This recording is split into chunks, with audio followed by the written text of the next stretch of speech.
순결한 거죠. 그렇죠? 순결하다는 것은 섞이지 않은 거거든요. 그러니까 우리가 흰색을 깨끗하다라고 이야기하는 것은 이제 흰색에는 다른 게 안 섞여 있잖아요. 그렇죠? 그러니까 어떤 점 하나 떨어져 있으면 이제 그게 더러워지는 거겠죠. 그럼 이제 그게 깨끗하지 않은 건데, 그러니까 뭐 깨끗하다 말과 사실은 뭐 클린이나 퓨어나 큰 차이는 없어요. 큰 차이는 없는데 조금 더 이제 이 헬라가 담고 있는 내용은 좀 순결함으로써의 깨끗함을 이제 그 내용을 좀 담고 있다. 단순히 이제 우리가 뭐 갈고 닦아가지고 좀 더러운 것을 치우고 이렇게 뭐 닦아내고 해서 깨끗한 그런 깨끗한 느낌의 어떤 그런 감정이 아니라 또 순결한 뭔가 뒤섞이지 않은 예. 그래서 흰색이면 그 흰색 자체로 그 하나로 존재하는 그것이 이제 깨끗한 상태다. 이제 그 얘기를 하는 거예요.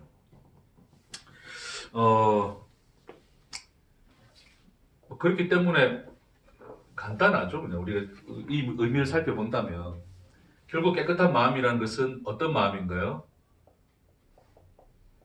두 마음이다, 한 마음이다. 한 마음이죠, 그렇죠.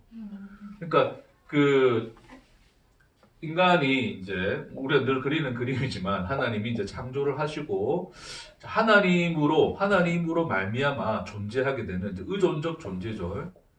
의존적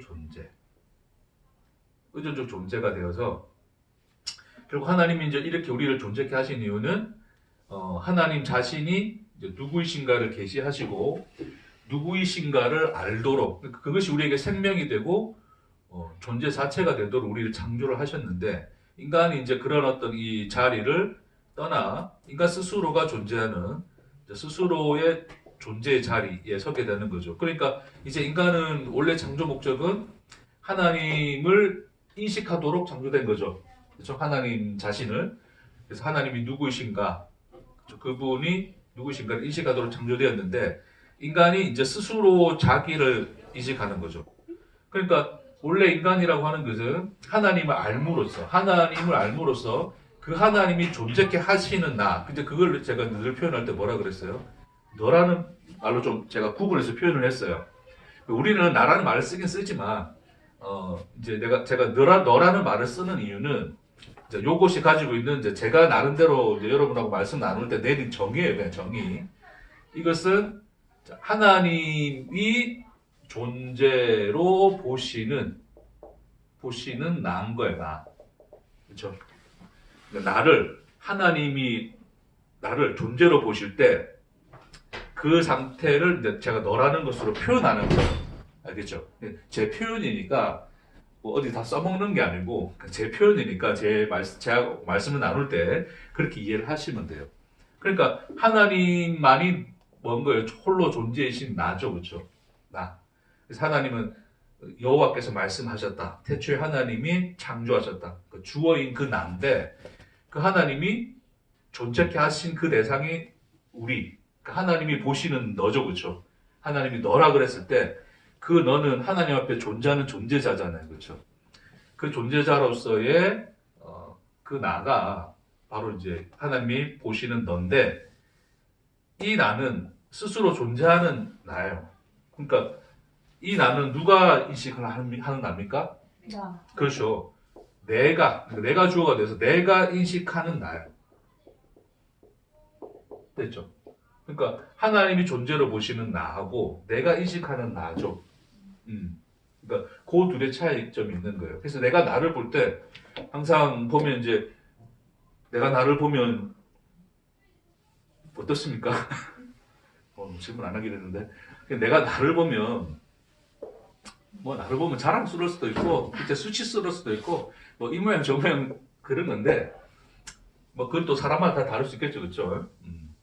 근데 이제 그 하나님이 보시는 나는 그 나는 하나님 안에서 발견된 나. 그래서 바울이 자기가 가진 모든 것들을 버린다 그러잖아요. 배설물로 여긴다. 그 전에 뭐를 열거합니까? 내가 인식하는 나를 열거하잖아요. 내가 히브리인 중에 히브리요, 뭐 율법으로 치면 최고의 가문에서 배웠다. 뭐 그런 얘기를 하는데 그런 나를 다 내가 배설물로 여기고 오직 뭐 한다고요? 배설물로 여기는 이유는 그리스도 안에서 발견되려 함이니. 그러니까 하나님이 존재케 하시는 존재로 보시는 그 나로 나가 발견되기를 원한다. 그 고백인 거예요. 그렇죠? 그래서 이제 결국 그렇다는 것은 결국 내가 나를 쳐다보지 나를 바라보는 것이 아니라 나를 존재케 하시는 그분을 바라보고 그분을 아는 것 안에서 가능한 거잖아요. 그렇죠? 그래서 그런 사람의 마음은 하나님 한 분을 향하기 때문에 그걸 한 마음. 그게 이제 그 상태를 무슨 상태라 그래요? 네, 청결한 자. 네, 그 말씀하는 거예요. 그러니까 청결한 상태 자체가 하나님을 보는 자리인 거예요. 그러니까 너희가 청결해지면 내가 하나님이 나타나 보여줄게. 그러니까 우리가 또 잘못 이거 조건으로 오해를 하면 내 마음을 또 비우고 막 해가지고 이제 어떤 뭐 종교에서 말하듯이 뭐 무아지경까지 이르러가지고 다 비워내면 거기서 뭔가 비로소 보이는 그분이 아니라 그 청결한 상태가 결국 하나님이 보여지는 것과 같이 이거는 맞물려 있는 거예요.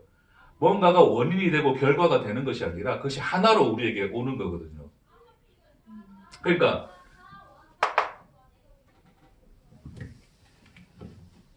지금 주님이 말씀하시는 것은 그러니까 그런 마음이 청결한 자가 하나님을 볼 것이다 했을 때 사람들이 결국 하나님을 보지 못하는 것 자체가 이미 우리가 어떤 자리에 있다. 청결하지 않은 상태에 있다는 것을 이제 이걸 통해서 우리에게 보여주고자 하시는 거거든요. 그러니까 왜 그러면 우리가 하나님 보이지 않는다고요? 이유가 뭐다? 한 마음일 때는 당연히 그 하나님을 보는 것 자체가 한 마음인 거거든요. 근데 우리 하나님 못 본다는 것은 한 마음이 아니고 어떤 마음이다? 두 마음이 생긴 거죠. 그렇죠? 그 두 마음이 뭡니까 결국? 그렇죠. 내가 인식하는 그 나. 그러니까 나를 인식하는 거예요. 그러니까 이것도 하나님을 인식하고 나도 인식하는 거 아닙니까? 이게 두 마음이라 생각할 수 있는데 성경에서 말하는 두 마음은 요 두 마음이 공존한다가 아니라 내가 인식하는 나가 되어버리면 요게 두 마음이 되는 거예요. 자, 다시 하나님도 인식할 수 있고 나도 그러니까 이 나를 인식할 수도 있고 하나님 안에서 발견되는 나를 인식할 수도 있고 내가 인식하는 나도 인식할 수 있지 않습니까? 라고 우리가 생각하잖아요. 근데 그게 가능하지 않다 그러거든요. 그걸 뭐라 그러냐면 예수님이 뭐라 그래요? 재물과 하나님은 겸하여 섬길 수 있다 없다?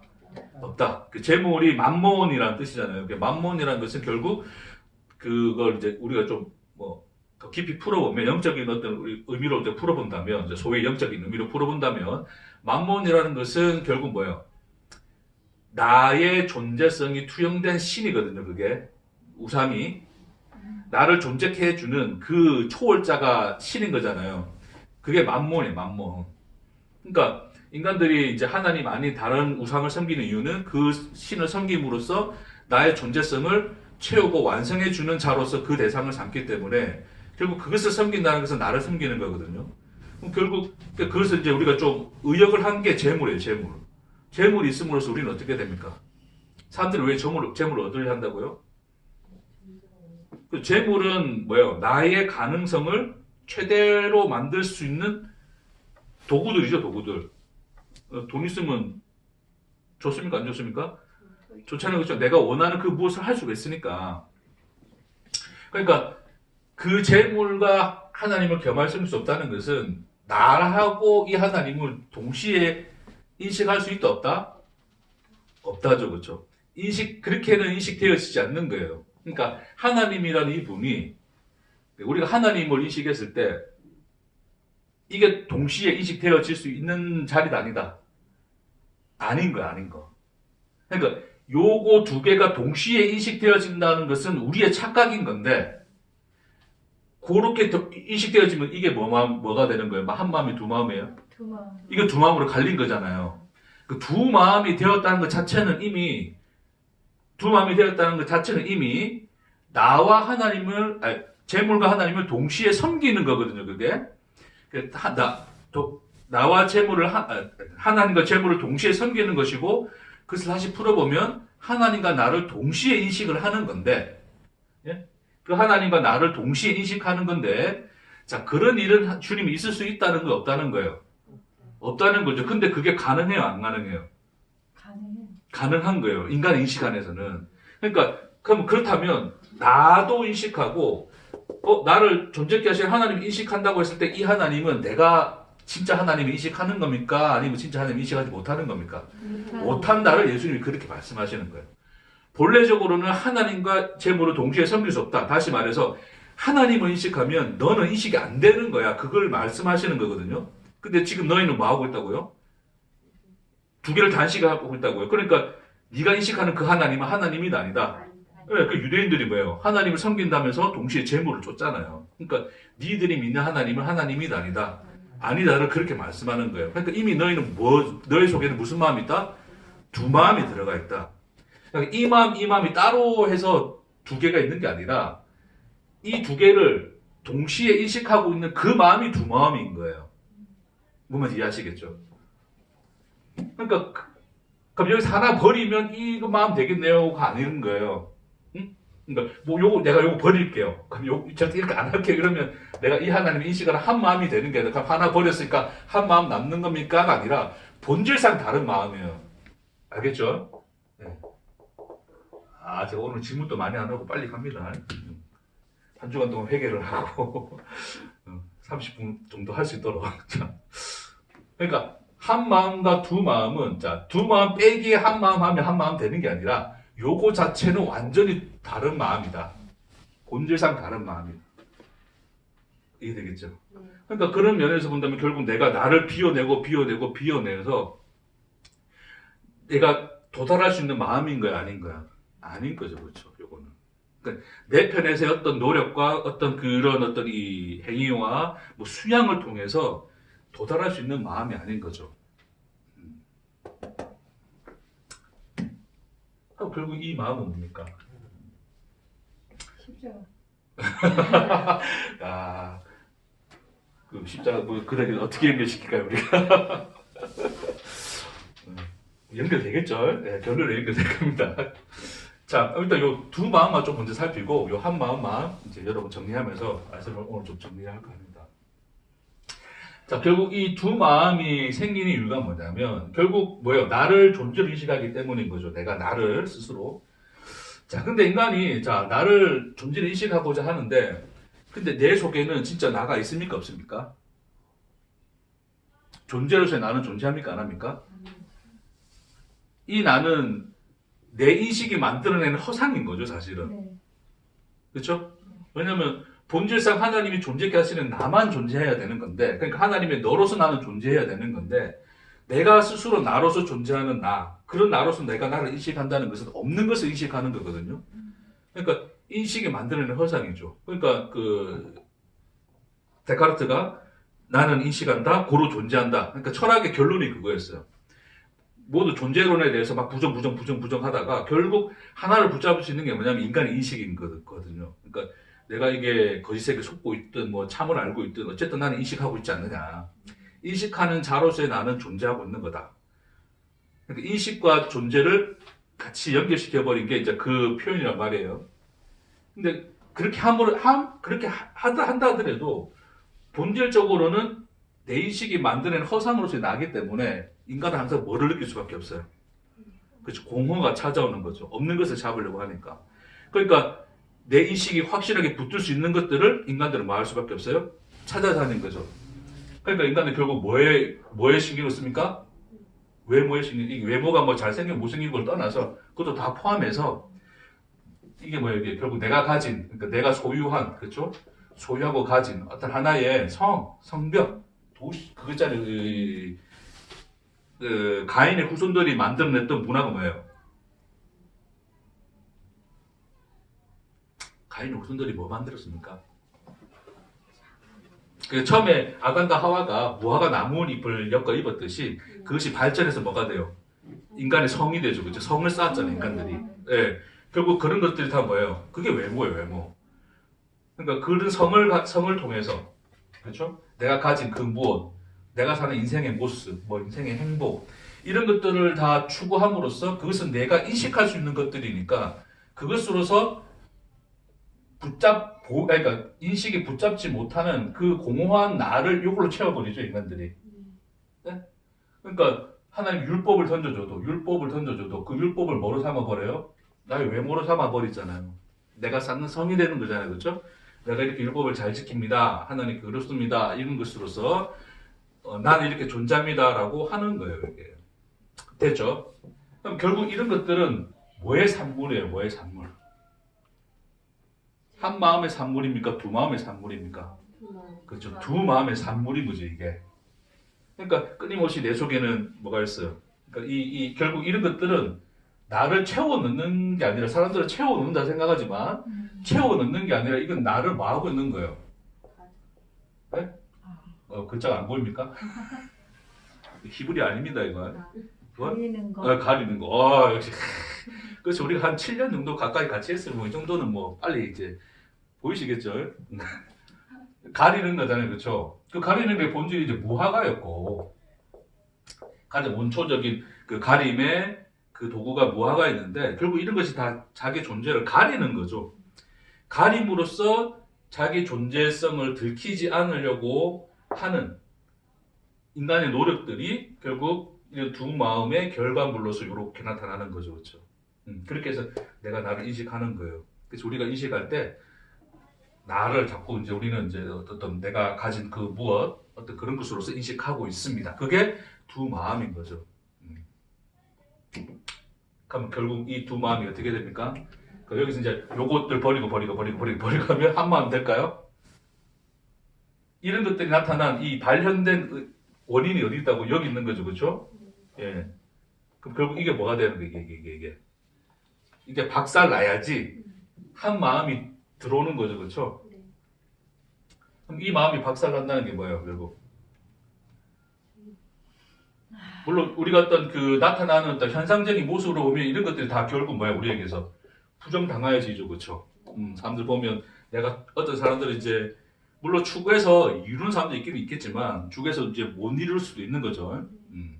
근데 못 이룬다고 해서 모든 게 다 깨어지는 건 아니지만 어떤 우리가 어떤 믿는 믿음의 삶 속에서 보면 결국 이런 것들이 우리에게는 아무런 의미가 없음을 확인하게 되는 그런 어떤 인생의 모습들을 살게 되죠, 그렇죠? 깨어져 나가는 과정들.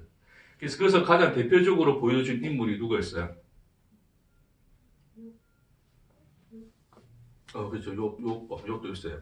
있었네. 내가 원하는 대답을 한 사람이 있어요. 두 글자. 모색. 다윗입니다.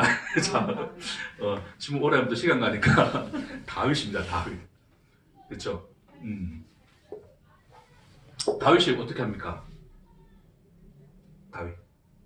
다윗은 굉장히 하나님 보시기에 마음에 합할 정도로 이제 그런 어떤 사람이었던 평은하지만 실질적으로 이제 이스라엘 역사를 보면 다윗이 이제 왕권에 오르게 되고 평안해지고 이제 잘 되기 시작하니까 그 마음속에 이제 어떤 스물스물 그런 것들이 올라와서 결국 뭐를 범하는 그 사건이 벌어지죠. 그렇죠. 밧세바를 범하는 사건이 벌어지죠. 그렇죠. 그래서 어린 시절부터 하나님의 택함을 받아서 굉장히 많은 어떤 하나님의 은혜를 경험했음에도 불구하고 어찌 보면 그 밧세바를 범하기 이전에 그가 경험했던 모든 이런 것들이 자기에게는 뭐가 되어버렸어요? 외모가 되었을 거라고요. 그렇죠? 나는 어떤 이런 훌륭한 왕이야 라는 어떤 인식이 자아 속에 들어와 있었겠죠. 그걸 뭐라 표현하냐면 자고 일어났다 그러거든요. 그러니까 백성들은 전쟁 중인데 얘는 이제 퍼즐로 자다가 이제 일어난 거잖아요. 그렇죠? 그러니까 자고 일어나서 이제 그 상박을 봤더니 이제 그 여인이 보였고 그 여인은 이제 범하게 되는 이제 그 일들이 벌어지게 되는 거죠. 자, 그런 내용을 여러분도 잘 아시니까 결국 그런 일들을 통해서 다윗은 뭐가 닦여지죠? 자기가 경험했던 그런 어떤 모든 하나님의 은혜조차도 내가 그것을 외모로 삼았음을 보게 되죠, 그렇죠? 그래서 그것이 다 깨어지는 자리를 가게 되잖아요. 그래서 시편 주소가 잘 생각나네요. 51편인가요? 아마 그럴 겁니다. 감은 좀 살아있을 거야. 시편 51편인가 보면 다윗이 철저한 고백을 하죠, 그렇죠?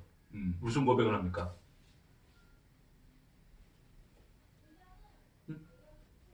네, 그렇죠. 눈 한참 눈 감고 있다가 눈 떠가지고 듣고 있었던 거죠, 나.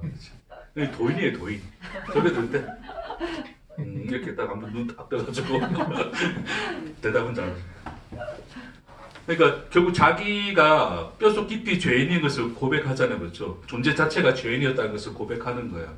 자, 그러면서 하는 말이 뭐냐면 하나님께서 원하시는 제사는 무슨 제사다?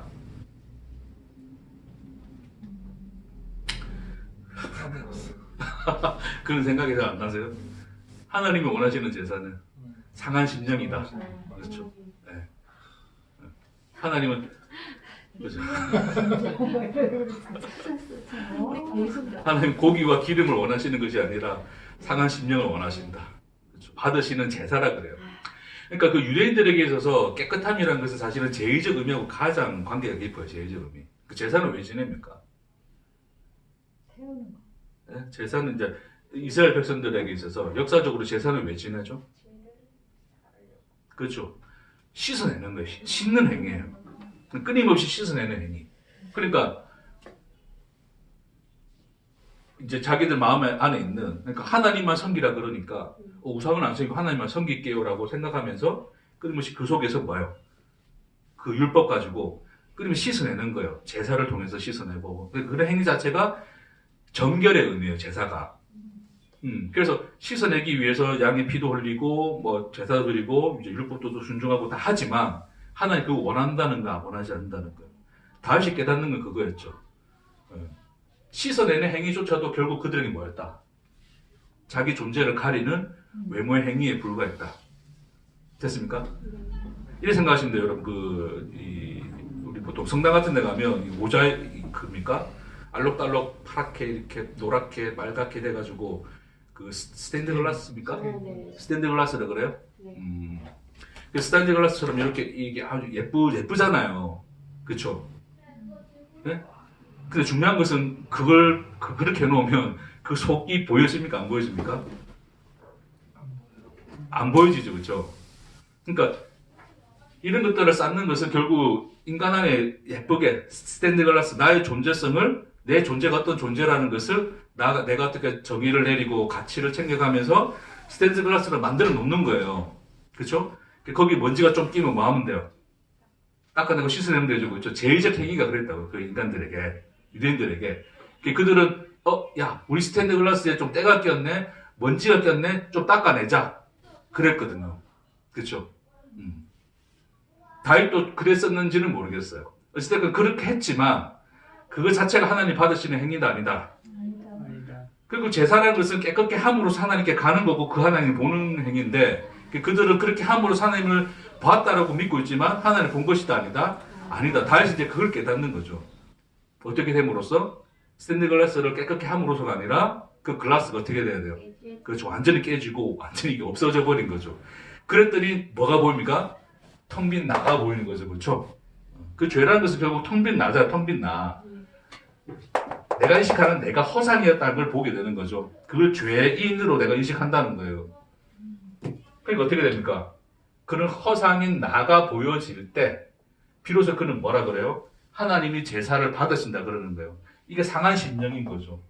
그러니까 나의 무존재성, 그러니까 나의 허상인 나, 내가 허상이라는 것을 알게 된 그 마음의 상태가 상한 심령, 두 마음이 깨어진 상태가 되는 거죠. 그때 비로소 하나님이 그 제사를 받으신다. 하나님이 계시되시고 보여주시고 나타나신다. 그 얘기를 하는 거란 말이에요. 이해되시겠습니까? 그때 비로소 무슨 마음이 되는 거예요? 한 마음이 되는 거죠. 그러니까 이 한 마음이 되는 것은 단순히 어떤 우리의 훈련과 우리 어떤 결단으로 말미암아 이게 되어지는 것이 아니라 뭐를 통해서? 네? 그렇죠. 우리를 존재케 하시는 그분으로 통해서 우리에게 나타나고 이루어지는 거죠. 네. 그럼 사람들도 그러죠. 그 목사 우리 뭐 하면 됩니까? 근데 이제 뭐 하시면 돼요? 네? 그냥 살아요. 이거. 그러니까 이제 그냥 산다는 표현이 아무 생각하지 말고 산다는 의미는 아니죠, 그렇죠? 네. 그런 의미가 아니라면 그냥 사는 게 맞습니다. 그렇죠. 삶을 사는 것이죠, 그렇죠. 삶을 사는데 왜 그런 일이 일어납니까?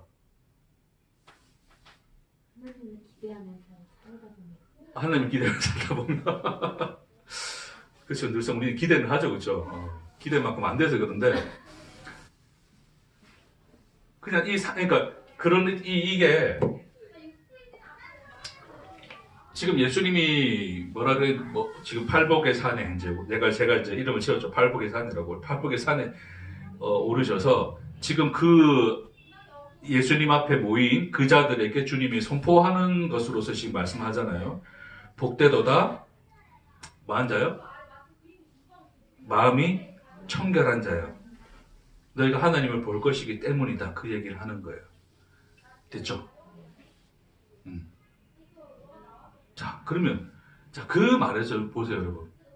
자, 그것이 가능한 것은, 그러니까, 마음이 청결해지는 것이 가능한 것은 오직 뭐에 의해서 먼저 이루어져야 되는 거예요? 자, 우리 편에서 뭔가 그게 가능한 겁니까? 안 가능한 겁니까? 안 가는. 가능하지 않죠. 인간은 항상 두 마음을 지닌 채 살 수밖에 없는 건데, 그래서 스테인드 글라스를 만들고 닦아내고 열심히 그런 것들을 이제 예쁘게 꾸며서 살는 것이 인간의 삶인 건데, 그 삶에 지금 누가 찾아오셨어요? 하나님이 찾아오셨죠. 그 찾아오신 그것이 예수로 지금 서 있는 거예요. 됐습니까? 결국 지금 예수는 어디에 그러니까 결국 그 산에 서 있다는 것은, 그 팔복의 산에 서 있다는 것은 어디에 서 있다는 거예요, 결국.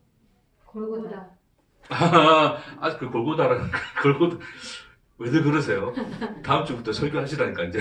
한 분씩 돌아가면서 합시다. 왜 그게 골고다인지 한번 나중에. 저 들어보고 싶은데, 기대가 되는데. 자. 제가 신해산 쌍봉이었나? 신해산 요렇게 구름으로 가려졌다 했잖아요. 하나님 여기 계시고. 근데 여기 있고, 못 올라간다 그랬잖아요. 근데 지금 팔복이라는 것은 이걸 뚫고 하나님이 들어오신 거죠, 그치, 여기. 이거 자체가 뭘 의미한다고, 이게? 성육신이죠. 그러니까 예수가 지금 팔복의 산에서 지금 이야기하신다는 것은 뭐냐면, 우리의 인생과 우리의 시간 속에 들어왔다는 거죠, 하나님이. 그분이 하나님이란 것을 뭐 하겠다는 거예요. 자, 다시 예수가 그 팔복의 산, 우리의 인생과 시간 속에 들었다는 걸 이야기하는 것은 하나님은 이미 너희의 뭐 속에 있다.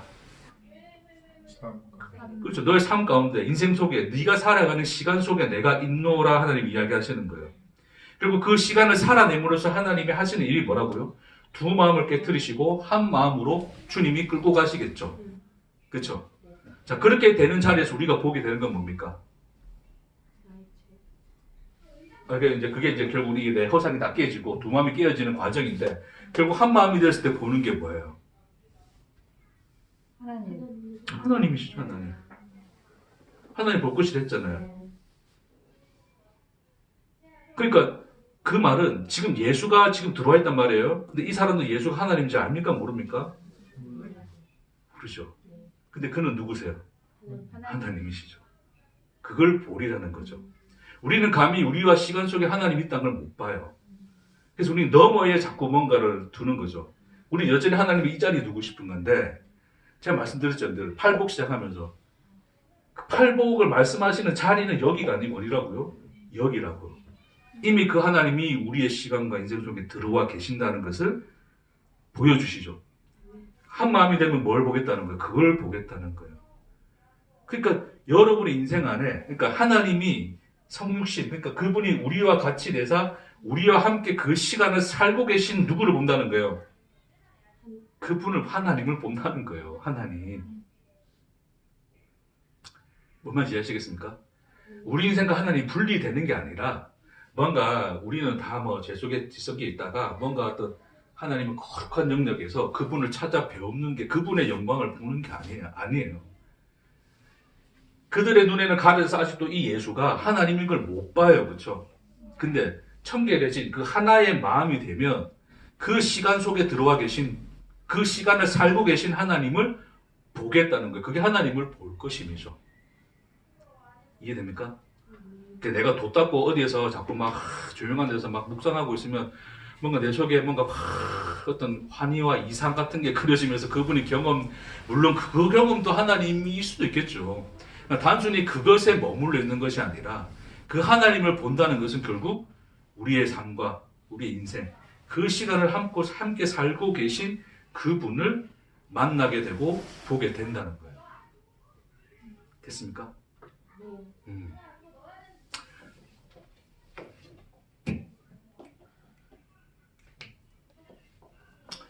그러니까 하나님 굉장히 비효율적이시죠. 좀 그렇지 않습니까? 그러니까 뭔가 어디 가서 우리가 기도에 가서 열심히 기도하다 보면 하나님이 뭔가 확 이걸 뚫고 뭐 성경에 뭔가를 내려가지고 그냥 거기서 뭔가 우리가 놀랍고 신비한 걸 경험해서 뭔가 다 한 번 다 뒤집어지고 그러면 좋을 것 같은데 왜 구구절절 우리의 시간이라는 이 지루한 시간들을 살아내야 되시는가? 좀 질문이 되지 않습니까?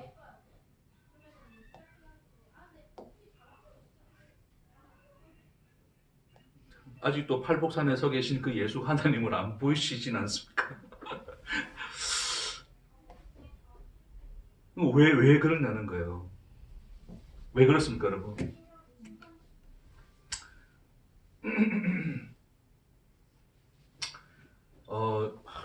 오늘 짧게 하기로 했으니까 일단 오늘은 자, 요한복음 15장만 좀 살피고 여러분 좀 정리하겠습니다, 여러분. 어디에 보냐면 15장.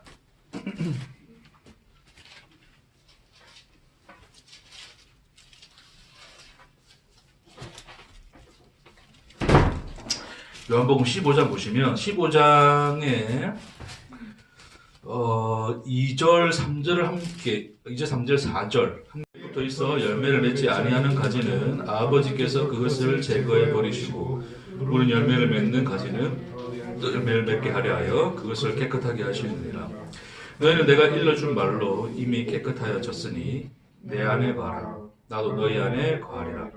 가지가 포도나무에 붙어 있지 아니하면 스스로 열매를 맺을 수 없음 같이 너희도 내 안에 있지 아니하면 그러하리라. 자, 보세요, 여러분. 예수님이 열매를 맺게 하기 위해서 뭘 깨끗게 한다는 거예요? 가지를 깨끗게 한다 그러시죠. 자, 그러면서 뭐라 말씀하십니까? 너희는 내가 일러준 말로 뭐 하게 되었다? 이미 깨끗하게 되었다. 그 얘기 하시죠. 그러니까 우리를 깨끗게 하는 것은 뭡니까?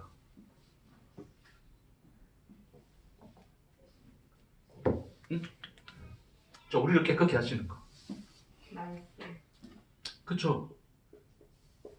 자, 예수님이, 자, 우리가 있는데, 자, 우리에게, 내가 너에게 일러준 말로, 이게 로고스입니다, 로고스. 자, 내가 너에게 말해준 그 로고스로서, 너희는 뭐 하여졌다? 깨끗하여졌다. 이 똑같은 단어입니다. 오늘 마음이 청결한 자의 그 단어하고, 요 단어가 같은 말이에요. 순전해졌다. 순결해졌다 그러거든요. 뭐가 우리를 순결케 합니까? 예? 말씀이 우리를 순결케 하는 거잖아요. 그 말씀이 뭐예요? 그 대답하시면 예수님 말씀이고 또 예수님 누구예요? 그럼 또 말씀이야 그럴 거잖아요.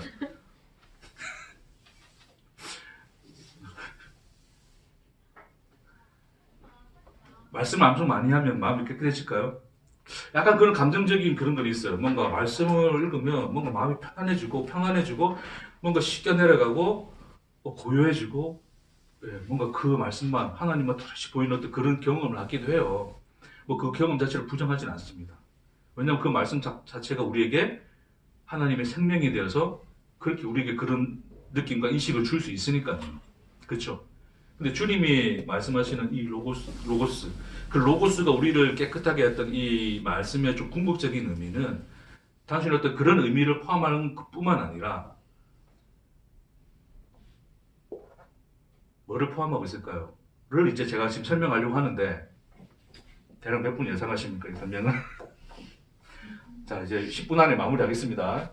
자, 오늘은 꼭 약속 한번 지켜보려고. 자, 로고스가 뭐예요, 여러분? 로고스. 진리.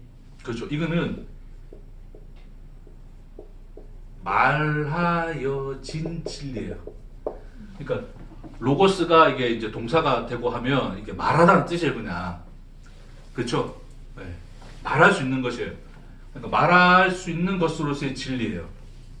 근데 자, 하나님, 그 하나님, 존재신 하나님은 우리가 이 말로 담아낼 수 있는 분입니까? 아닙니까? 못 담죠, 그렇죠? 자, 그러니까 말할 수 없는 그분, 말할 수 없는 그 진리를 말한 것이 로고스인데 그 로고스가 육신이 되어서 우리에게 오신 그분이 누구시다? 예수시다. 말씀이 육신이 되어. 됐습니까? 그러니까 이미 그 로고스 자체가 말하여진 진리고 그것이 우리에게 우리와 같은 모습으로 오셔서 그 시간을 살아내신 분이 누구세요? 예수거든요. 됐죠? 자, 그러니까 예수는 말할 수 없는 진리가 말하여진 거죠. 말하여진 것으로서 그는 우리와 같이 태어나서 처녀의 몸에 잉태하여 여자의 몸에 잉태하여 태어나서 그 삶과 죽음의 시간까지를 살아내죠. 누가? 예수가. 그러니까 그 살아낸 것은 결국 뭡니까? 그 살아낸 것은 로고스잖아요. 말해진 진리가 살아낸 거잖아요. 그러니까 예수의 인생 자체가 곧 뭐가 되는 겁니까? 말씀이 되는 거예요. 말씀. 로고스인 말씀이 되는 거죠. 됐습니까? 자, 그것처럼 자, 그것을 주님 우리에게 말하였다 그러거든요. 네? 내가 너에게 말하여 준 것으로 너희도 깨끗해졌다. 한 마음이 되어서 주님을 본다. 그 얘기하는 거란 말이에요. 그 말인 즉슨 결국 이 말하여진 이 예수가 말할 수 없는 것을 담고 와서 말하여진 것으로서 뭐를 우리에게 전달해 주는 거예요? 말할 수 없는 그 분을 우리에게 주는 거란 말이에요. 응? 그러니까 예수가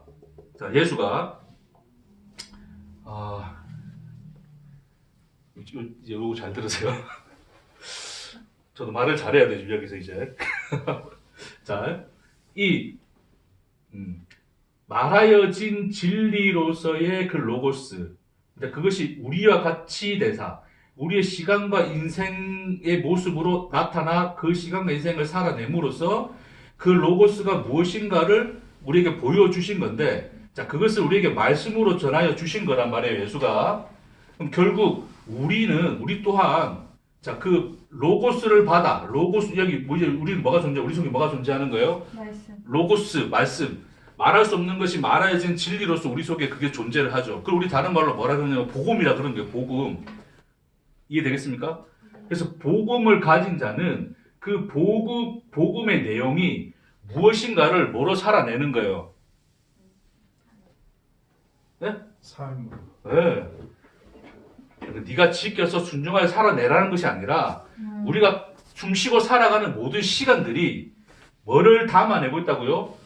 로고스를 담아내고 있다고요. 그 내용을 충실하게 시간 안에서 채워나가고 있다고요. 그걸 뭐로 보여준 거예요? 예수의 삶으로 보여줬거든요. 응?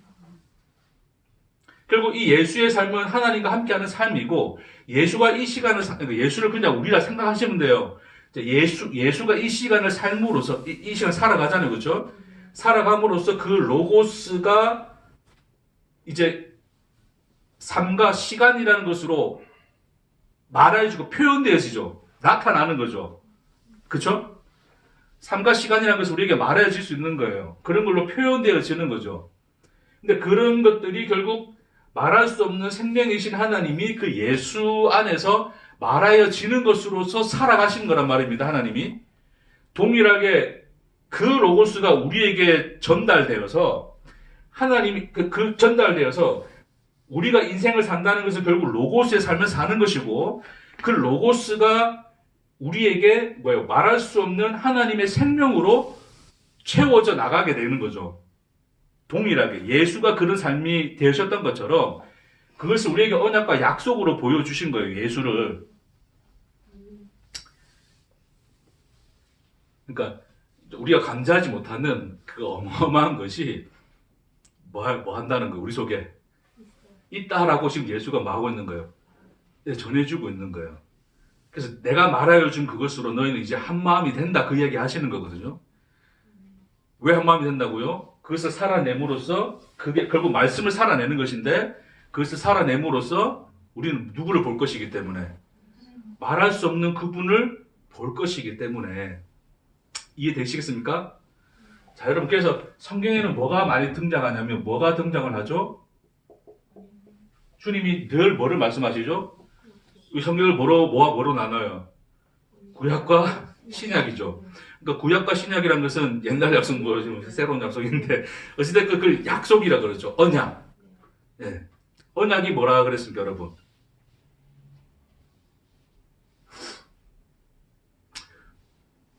분기별로 한 번씩 반복을 해야 될 것 같아요. 자, 언약은 우리에 대한 하나님의 존재 방식이시다. 지금 처음 듣는 것처럼. 처음 듣는 것처럼 그런 표정하면 또 시간이 또 10분 추가될 수 있습니다. 자, 아는 것처럼 자, 좀 가려주세요. 자, 잘 알고 계신. 하나님이 뭐라 그랬냐면 저기 그 창세기에 보면 이제 홍수 후에 그 하나님이 무지개를 보여주시죠, 그렇죠? 예. 어린이 여러분 잘 듣고 계시죠? 저기서 무지개를 보여주시는데 그 무지개를 보여주시면서 하나님 뭐라 그러시죠? 내가 다시는 물로 너희를 심판하지 않을 것이다. 자, 그 얘기를 하시는 그 이전에 뭐라고 전제를 깔아두냐면 뭐를 전제로 깔아둡니까? 네? 질문하지 마세요. 다 심판하겠다. 빨리 하세요. 그게 제일 좋은 대답이래요. 네가 답해라. 저도 정확한 구절 생각 안 나서 물어본 거예요. 그 내용인즉 뭐냐면 사람 속에 예, 선한 것이 없음을 알고, 그러니까 어려서부터 악함을 아시고 이렇게 돼 있어요. 그러니까 어려서부터 악함을 안다는 것은 얘는 존재적으로 뭐다? 악한 놈이다. 죄인이다.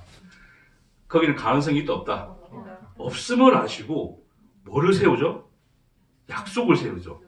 그게 무슨 말입니까, 여러분? 그게 도대체. 약속의 본질이라는 게 뭐예요? 너와 나 잘하자 그러잖아요. 잘 지키자.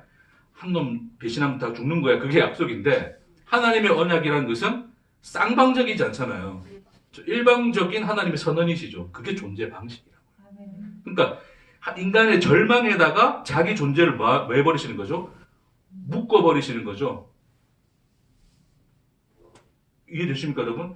희망이 있고 가능성이 있으면 뭔가 얘한테 내가 노력해가지고 고쳐보고 해보겠다 이렇게 돼야 되는 건데 그렇게 해서 각오가 설 수 있는 건데 그런 것도 아니고 얘는 가망성이 아예 없어. 근데 거기다가 뭐 하는 거예요? 자기 존재를 묶어버리잖아요. 네? 이걸 심판하지 않겠다 그러잖아요. 그렇죠? 그거를 무지개로 보여주고 그거를 우리 눈에 드러나서 로고스의 삶으로 말씀이 우리 시간과 삶 속에서 보여진 그 사건이 뭐라고요? 그게 성육신이고 그게 십자가다. 이때 십자가라는 대답은 타이밍을 잘 잡아야 돼요.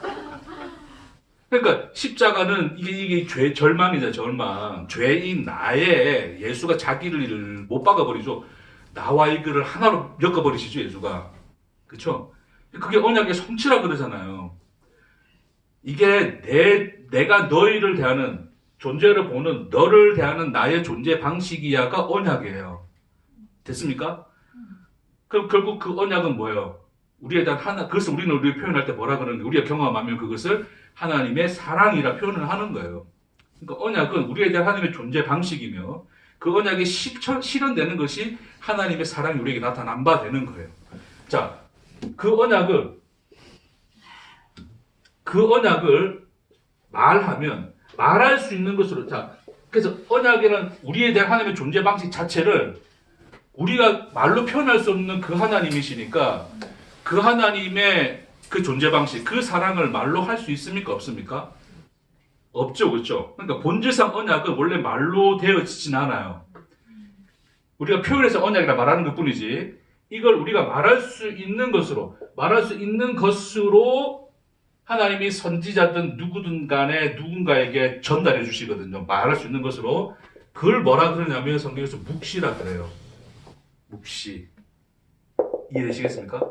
묵시는 하나님 안에 계획표처럼 짜여진 시나리오가 아니라 본질적 언약인 그 하나님의 존재 방식인 그 사랑을 말할 수 있는 것으로 표현해낸 것이 묵시인 거예요.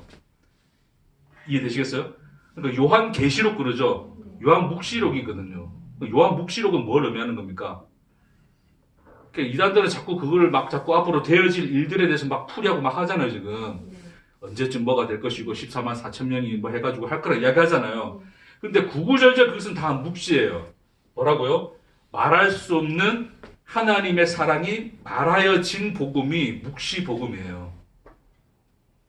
그게 계시록이라고요. 교회시록 다음에 기회가 되면 언젠가는 하겠지만 언젠가는 또 언젠가는 되겠죠. 그러니까 쉽게 이야기하면 구구절절 신부인 너를 찾아가겠다는 신랑의 사랑 고백. 좀 이렇게 표현하면 약간 닭살스러운데 그렇게라도 표현해야지 좀 이해가 되실 것 같아서 그렇게 표현하는 거예요. 그걸 담지한 편지가 요한계시록이거든요. 근데 우리는 자꾸 그것을 되어질 시나리오처럼 막 보잖아요. 단순히 거기에 목적이 있는 게 아니죠.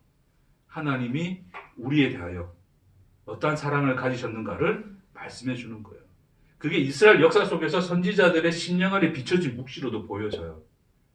그래서 다음에 묵시에 대한 주제는 좀 더 다음에 깊이 있게 좀 더 다루도록 하고, 자, 결론적으로 보세요. 그렇죠? 그래서 우리는 그 묵시의 말씀을 받아서 이제 살아가는 거죠. 그러니까 결국 이게 뭐냐면 우리가 삶을 산다는 것은 뭐냐면, 자, 우리 편에서 이야기입니다. 하나님 편에서는 말할 수 있는 건 말할 수 없는 것이 구분되어지지 않죠. 네. 그게 의미가 없잖아요. 그분 다 아시니까 모든 걸 말할 수 있고 하신 분이시니까. 그렇죠? 네. 근데 말할 수 있다 말할 수 없다는 누구 편에서의 표현입니까? 우리 편에서 표현이죠. 왜? 우리는 그거 다 알지 못하니까. 우리는 어디에 살고 있습니까? 시간과 삶을 살고 있죠. 이 세계, 창조하신 창조 세계를 살고 있죠. 그러니까 하나님이 그 속에 살고 있는 우리에게 자기를 계시하기 위해서는 뭐 할 수밖에 없어요. 말할 수 없는 것을 말할 수 있는 것으로 말씀하시는 거죠. 그렇게 말씀하여진 로고스가 뭐라고요? 예수죠. 그 예수가 그래서 우리와 다른 모습, 같은 모습으로 살고 있다라고 우리에게 증언으로 보여주신 것은 너희도 동일하게 그 시간과 삶을 사는 것이다. 그러나 홀로 있지 아니하고 누가 함께 사신다고요? 예수와 말할 수 없는 그 하나님의 사랑이 예수 안에서 살아내신 것처럼 말할 수 없는 하나님의 사랑이 너의 인생을 함께 살아낼 것이다. 마치 그래서 우리 인생은 묵시처럼 오는 거예요. 말할 수 없는 언약, 하나님의 그 존재 방식, 말할 수 없는 하나님의 사랑이 말할 수 있는 시간과 인생, 그 삶의 모습으로 표현되어지고 나타나는 것이 우리 인생입니다. 아멘. 그래서 우리 인생의 묵시 속에 있다 이야기하는 거예요.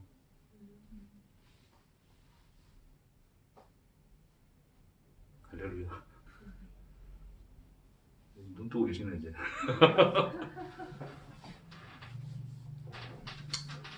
이미 약속을 또 어겼네. 정리하겠습니다. 마무리하겠습니다. 그래서 그러니까 물론 제가 뭐 이렇다 함도 아니에요. 내가 다 왔다 함도 아닌데 그냥 고백을 할 수 있는 것은 그런 거예요. 그런 어떤 이 시간을 살고 그런 느낌이 들고 이제는 조금씩 그 말할 수 없는 그 하나님이 보여지는 그런 어떤 이 삶의 시간 속에서 그냥 그런 거예요. 저 이제 말라 비틀어져 저렇게 쓰러져가는 저 풀잎 속에서도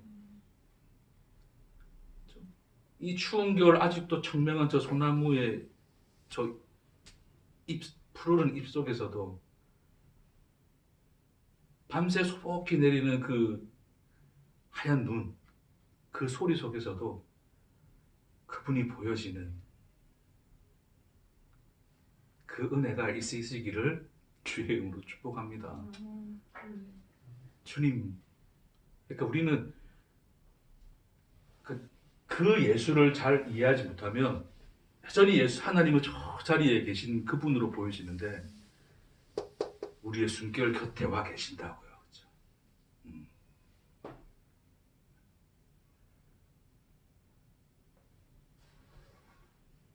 그래서 마음이 청결한 자는 한 마음이 되어져 가는 자는 다 이뤘다 함도 아니니까 제가 이렇게 표현하겠습니다. 한 마음이 되어져 가는 자는 하나님을 볼 것이다. 여러분의 어디서요? 여러분의 시간과 삶 속에서. 왜요? 그분이 살고 계심으로 함께. 그래서 우리는 말할 수 있는 인생을 살아서 말할 수 없는 영광에 이르는 거예요. 아멘. 아멘. 그 소망을 가지시고 오늘도 감사히 살아가시는 저와 여러분 되기를 주의 이름으로 축복합니다. 아멘. 기도하겠습니다. 주님, 우리는 말할 수 있는 것으로 받아 말할 수 없는 것에 이른다는 것을 예수를 통해 보았습니다. 십자가는 말할 수 있는 것이지만 그것이 우리에게 준 생명은 말할 수 없는 하나님의 사랑이심을 우리 날마다의 삶 속에서 한 마음이 되어져가는 깨끗해지는 그 삶 속에서 보게 하옵소서. 우리 모든 시간과 삶이 당신의 호흡이시고 당신의 살아감이시고 당신의 옮기시고 당신의 따뜻함임을 우리 모든 시간 속에서 경험하도록 주님 축복하옵소서. 감사드리며 예수님 이름으로 기도합니다. 아멘.